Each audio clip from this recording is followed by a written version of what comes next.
Hallo en welkom bij de speluitleg van het partyspelletje Sounds Fishy.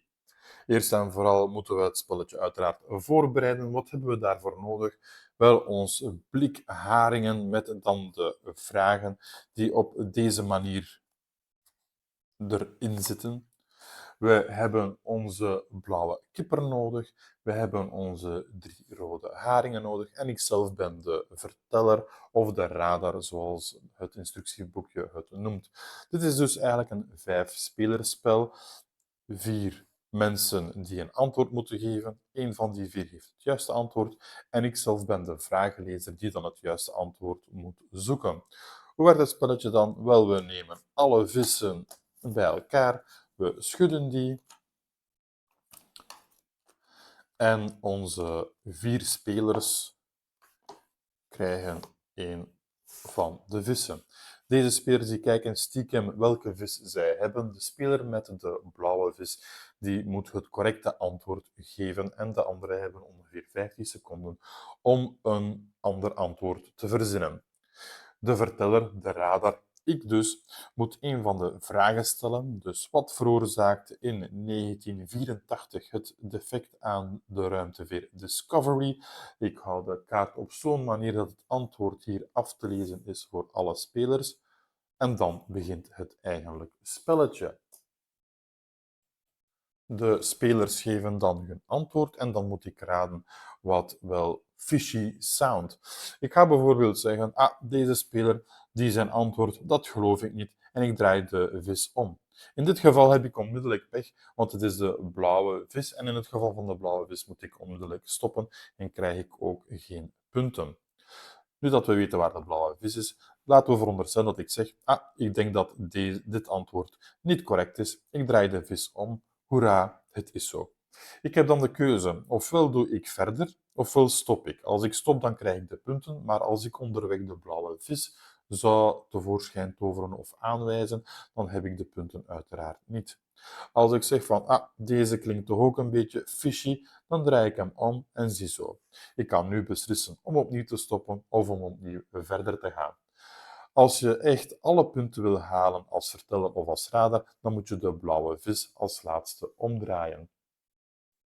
Eens de verteller of radar beslist om te stoppen of hij heeft als laatste de blauwe vis omgedraaid, dan is het tijd voor de puntentelling. En er is een puntentelling voor de basis, voor basisregels, of er is een puntentelling voor gevorderden. Ik zal eerst de puntentelling voor de basis even overlopen. De verteller die krijgt 1 punt per rode omgedraaide haring. En als hij als laatste de blauwe vis, de blauwe kipper heeft omgedraaid, krijgt hij nog een extra punt. Hebben we echter die blauwe als eerste omgedraaid of als tweede of onderweg, maar niet als laatste, dan krijg ik voor de totale beurt geen enkel punt.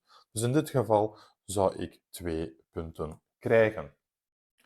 De spelers met de rode haringen die krijgen 0 punten als ze zijn omgedraaid of 1 punt als ze niet zijn omgedraaid. Met andere woorden, deze speler die krijgt een punt, want zijn rode haring blijft omgedraaid.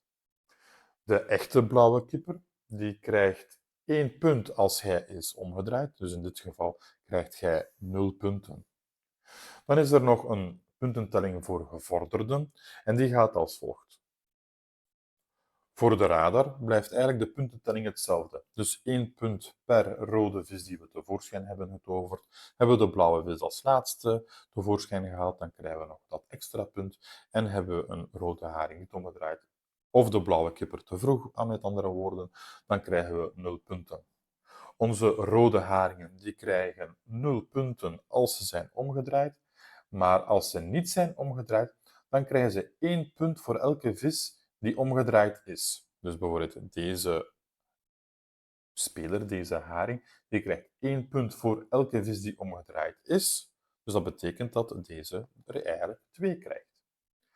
De blauwe vis, die krijgt punten als hij vroegtijdig is omgedraaid, dan krijgt hij 1 punt voor elke nog gedekte vis.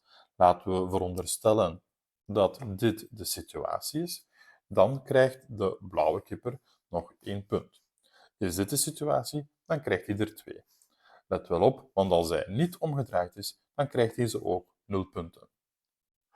Als we met 4 of 5 spelers zijn, dan is het de bedoeling dat we 2 ronden doen.